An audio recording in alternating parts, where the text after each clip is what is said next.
বৌদি বেশি ঝুঁকো না, বাড়া পড়ে যাবে তো।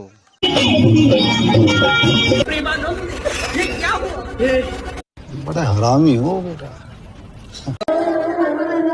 আচ্ছা, উফ, বাড়া বৌদির মাছ কাটা বসার স্টাইলটা দেখো একবার, একদম। এই মাছটা পায়খানা করে কোন দিকটা জানো? এই যে দাদা, আম খাচ্ছ আটি গুনে কি লাভ? বাড়া মাছ কিনে আনছো, মাছ কোন দিক থেকে পায়খানা করে কোন দিক থেকে খায় সেটা জেনে লাভ আছে? বাড়া কিনে আনছো, খাও না বাড়া ওটাকে। কেবলই তো মুখ দেখো না। কি মাছ এটা? আইডিয়া করে বললাম। ওইটা চ্যাং মাছ। কি শুনলে তো, ওটা কি মাছ? চ্যাং মাছ। চ্যাং মাছ আবার কিন্তু বেশি গভীরে থাকতেই বেশি পছন্দ করে, একটু সাবধানে বৌদি। তুমি কোন দিকে পায়খানা করো? আমি তো করি ওই যে ওইটা। দাদার বলার স্টাইলটা দেখলে, ওই যে আমি করি ওইটা ওইটা। হ্যাঁ,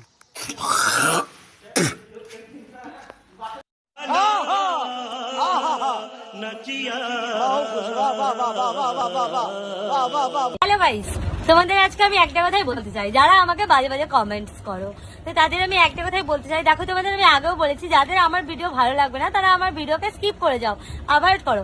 বাট বাজে কমেন্টস করার কোনো প্রয়োজন। বৌদি সবসময় তো তোমাকে কাছে পায় না, বা তোমার সঙ্গে দেখা সাক্ষাৎও করা যায় না, তাই বৌদি কমেন্টে একটু। बड़ा हरामी हो बेटा। কিন্তু তোমাদের এত অকাত সময় যে আমার কমেন্ট বক্সে এসে তোমরা গুতোগুতি করো। কি পাও তোমরা বলো তো? কমেন্টে গিয়ে গুতোগুতি করো তোমরা, কমেন্টে কি পাও বলো তো? কি পাও? বৌদি বোঝাতে চাইছে কমেন্টে তোমরা কি পাও। যদি পাও তো আমার দেখ তো কেসে সর মারা। আমার থেকেও যারা সেলিব্রিটি আছে তাদের কমেন্ট বক্সে গিয়ে গুতোগুতি করো।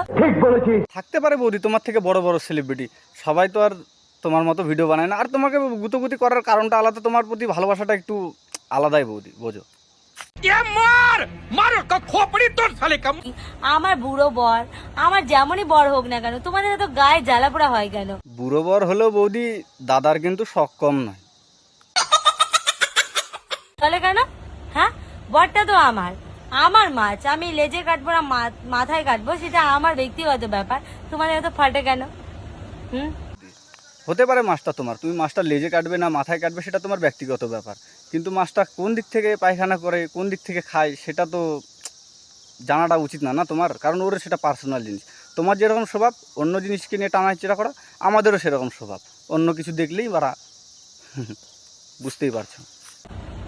বুঝেছি, কারো ভালো কেউ দেখতে পারে না, তাই তো? रुक तेरे को बताते तेरी माँ तेरी रुक। একদম ঠিক বলেছো বৌদি, কারো ভালো কেউ পছন্দ করে না। যেমন তুমি, মাছটা কি দিয়ে পায়খানা করছে, কোথা থেকে পায়খানা করছে, তোমার সহ্য হচ্ছে না, ওর সুখ তোমার সহ্য হচ্ছে না, সেরকম আমাদেরও সহ্য হয় না বৌদি, সত্যি কথা। আমি কিন্তু অনেকের গালমন্দ খেয়ে আজকে এই জায়গাটায় এসেছি। আর সত্যি কথা বলতে বৌদি, তুমি এখনো গালমন্দ খাও কমেন্টে, নিজে মুখেই বললে। ওটা তোমার অভ্যাস হয়ে গেছে, আমরা দেবো তোমরা শুনবে, বাস।